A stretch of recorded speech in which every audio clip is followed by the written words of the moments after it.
We so often miss this when we talk about sin in churches. Sin often comes across as like, don't do this really bad thing. But the point of talking about sin in church and in relationship with God is not just about not doing the bad thing. Like, God isn't only interested in you stopping the bad. Like, if it comes to impatience, like, God's interested certainly in you stopping acting impatiently because that impacts other people, it impacts your life, all that stuff.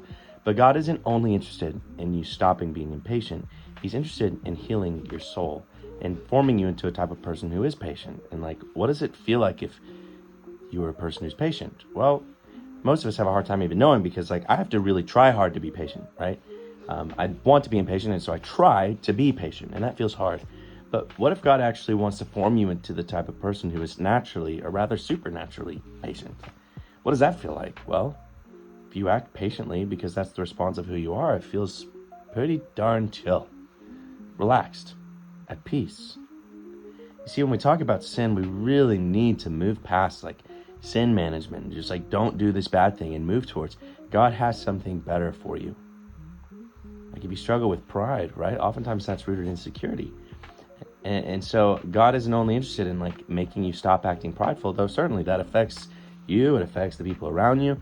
God's interested in forming you into the type of person who feels no need even to be prideful, who knows in the deep core of your being that you are loved by God and you don't feel a need to be arrogant. And that changes the conversation. You see, when God calls out sin in our life, it's not for our ultimate harm, it's for our ultimate healing. And I think in churches, when we miss out talking about sin in this type of way, we actually miss out on understanding the freedom and the beauty of the life that God calls us into, that's like more beautiful than we can even imagine.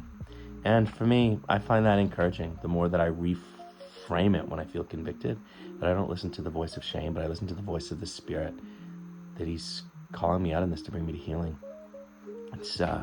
I'd rather go that way.